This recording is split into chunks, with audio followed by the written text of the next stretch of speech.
and I'll try to contribute another viewpoint, another research methodology, so to speak, to the conversation. And I realize that I'm also the only speaker today who is not Spanish speaking in some way or Latin American.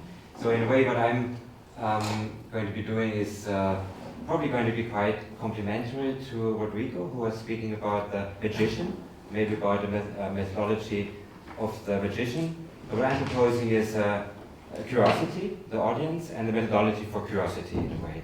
So a methodology for examining, exploring contexts that one knows very little about that are quite astounding. I think I'm also going to try to respond to Patricia in related to the conclusion. I think in some way through an emphasis on typologies.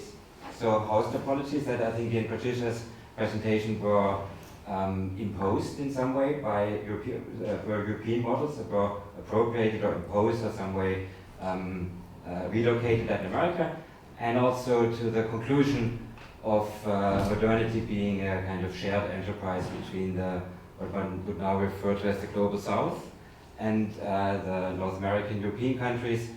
And my take is that we are seeing informal urbanization and urban villages emerging as something that maybe now is taking the place of modernity as a kind of topic of interest, as an enormously attractive topic of academic interest. And I don't think there's any university still left in the UK or in London that does not do research on informal urbanism. It's actually such a hot topic now that nobody is excluded from it. Starting with Remy Koolhaas, obviously with his project in China, going on with Studio Basel and the Glimmerow. So what we're doing is located in that context, working with two colleagues, with Alex Badescu and with Julia Fertilla. We are, at the moment, we have completed 5 episodes of field research in different contexts that will be contributing to an atlas of negotiated topologies. So these are topologies, unlike the ones that Patricia was showing, that are not necessarily recorded in books and constructed by architects, but that are constructed by builder inhabitants, drawing on kind of continuous feedback from construction and habitation. So I'll be very brief now with that presentation. So there's, I think, a long-standing interest in methodology. The first urban research project I led was in 2003 at the ETH with a very strong ETH methodology. And there's a whole group of projects that kind of were, in a way, almost having very little methodology. And then since working with Alex initially and then Julia for these last 4 projects, we adopted a kind of methodology that learned from the earlier episodes and that I'm going to describe through this presentation as a methodology for a kind of curiosity for going to different contexts. So this is a draft of the atlas. You see the notion of topology expressed here in this kind of collage of different building plans, which are here taken out of context. So informed as villages, to define those 2 terms. Important for the research, maybe also setting us a bit apart from Studio Basel, for example, is that we're looking at both informal settlements or villages, and in this case I'm using one example, Jabal al-Nadef in Amman in Jordan, as an example of something that actually is both. It's an informal settlement in the sense that it was settled in 1945 by Palestinian refugees, but it's also a kind of urban village in the sense that it's now engulfed by a rapidly growing metropolitan city of Amman, but separated completely. There's only 2 roads actually going in and out. One of them is a one-way street. So I'll just skip over that. We're focusing particularly on an area called the Upper Camp here.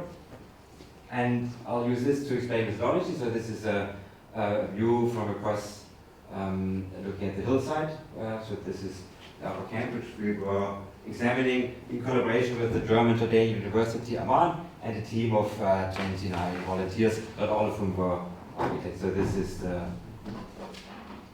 interest in a way, or one of the interests, the inhabitation of rooftops. This is some of the diagrams which are maybe explaining what we mean by typological research.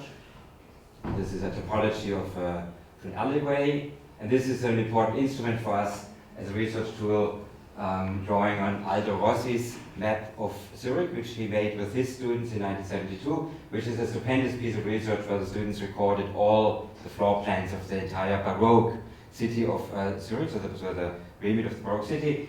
And we went some way towards doing that here, although you can see not completely. There are some areas where it's impossible to enter, because also it's quite a violent area with lots of problems such as drug trafficking and security concerns. But we were working with a community organization called Lueder and with 5 volunteers who were in a way also responsible for our safety. But you see other areas where we were more born to visit. So this is an important tool, and maybe in contrast a bit with the other research we saw earlier, it's a very dumb tool. It's not interpreting, it's not self-expressing, it's simply recording floor plans. So in a way, a bit of a counterpoint. So it's a tool for curiosity to simply record what is there. These are the 50 interviews which we, and saying we now, I don't speak Arabic, so it was the volunteers who did those interviews. And so they were situated interviews, either in conjunction with a survey of the typology or just conducted in the street.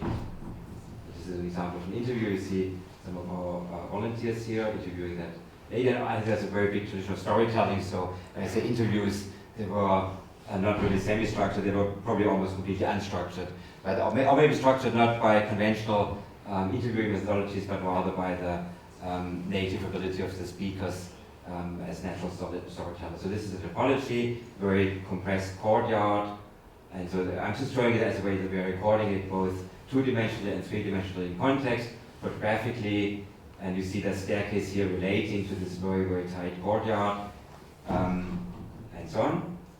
I'm going to skip briefly over this episode in Thailand and Papua, community of German Muslim silk weavers. Won't say very much. Again, the Rossi map. The idea of typological evolution I would like to bring up here. So this is a traditional Thai house. We were hearing a lot about flood management earlier. The traditional Thai strategy for flood management is to put the house on posts and then to be able to relocate to the upper level in the case of flooding, which is quite frequent.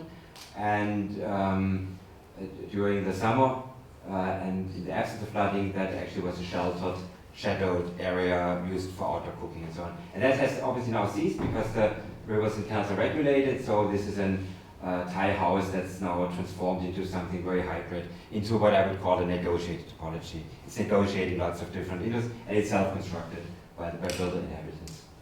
So this is the house actually here, on the right-hand side. This is a bit of research into connectivity, which is informed by the fact that these alleyways can be reprogrammed, they can be privatized at times of the day for people taking a nap and so on. This is an analysis where you see these dotted lines that are gated or somehow privatized, temporarily privatized areas. This is the Rossi map.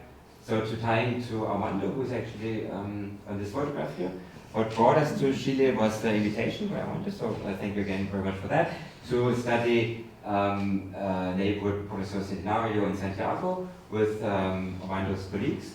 You also see my colleagues, Alex here, Luis Malescu, Professor Rodrigo Tapia, and I don't know whether you see both of you, Professor, and a group of students. Christian Figueroa and Rodrigo Tapia, I think this way around it is. And the Rossi map, not to forget. This actually is the original Rossi map of Zurich, which we brought to South America. So in a way, it's a collaboration where the methodology is something we share or between, and actually already also the curiosity, and other than we are very much reliant on invitational focus. So briefly to introduce Valparaiso, this is an image. This actually is this road leading into Valparaiso, and we were studying an area called Cerro de la Cruz. This is view taken from Cerro de la Cruz, and this is view towards Cerro de la Cruz. We studied a kind of cluster of buildings here, and another cluster going alongside a staircase connecting two streets.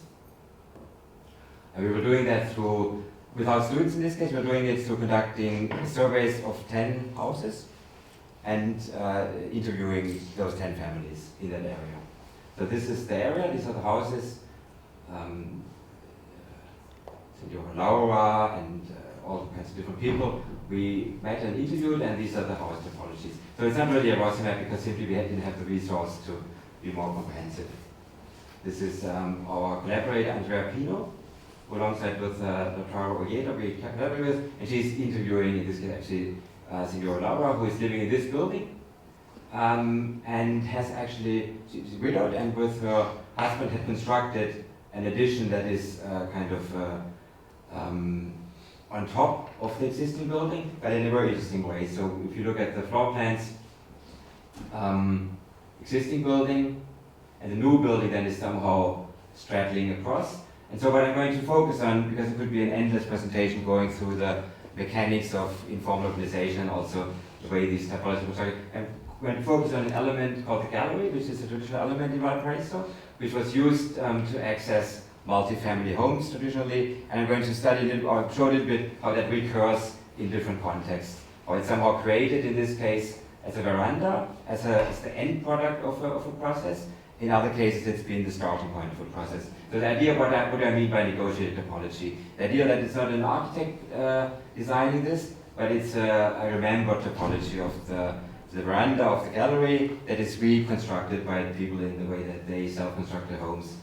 And I'm also going to use the term cité, which Armando actually introduced us to, in a slightly maybe less orthodox way to describe two public spaces. So this is the space of the staircase. This is the space in Urbanization, which is just looking at a minute ago. And this is a kind of methodology, so sketches, floor plans. We are at the moment now assembling a computer model of this staircase topology here. This is a plan view. So meticulous study, no self-expression, but in a way it's performing a service. It's performing a service for the inhabitants to record a space that's often underrepresented and is actually not documented, and therefore often also not valued. This is again the staircase in the view. I'm just going to skip very briefly over that. There are some studies in how different hillside settlements evolved. There's a traditional model which is the path of the donkey, cutting across diagonally, and this is a motorized version where often streets have almost the same incline as the stairway. So there's a street called Elytra here, which has almost the same incline as the stairway. So it's a different model of urbanization where topography isn't probably as respected in a way, but as it would be if you were relying on animals or human locomotion, but there's a different model of that underpins the kind of logic of how these settlements evolve. And how they also negotiate, share, how they negotiate use to the sea, for example, and things like that. So just skip over those. This is the idea that these cités, the pedestrian areas, are a topology that's kind of fragmented and then reoccurs in different, in its fragments in different situations. This is the staircase leading up, so the cité would be behind those buildings. We'll be looking at this building here as a model of another gallery topology that actually originated as a gallery. So originally there was a gallery with an outdoor toilet, 3 apartments, and this has now been completely converted into, first of all, separated into 2 apartments. Then this apartment enclosed its gallery and reconfigured the floor plan. The second part is not an apartment, but it's an office occupied by structural engineers, and they actually extended their building. So there's a whole story going on. This is the bit of the gallery that's enclosed. That's the extension by the structural engineers. So there's an enormously rich tapestry of, and if you look at the whole area, it's like a book. So it's a book of many interwoven, intricate stories, and we just untangled in a way some of these stories. So these 2 subdivided parts and then extended according to different logics. And that's the view to the ocean, to the sea, from this apartment. Actually, to start to wrap up already, so this is another use of the gallery topology. Again, there's a building here with a gallery access with a view. And in this case, the gallery was first part of a linear sequence of banks, the cité, the garden, the gallery, and now a building has been added. So the gallery transforms from a kind of peripheral veranda-like position into a central spine. So again, it's a very intricate story, and I'm sorry now for having to sum it up really briefly, but a very intricate story evolving through a kind of continuous feedback loop, drawing on the acts of construction and inhabitation in reshaping that typology kind of continuously.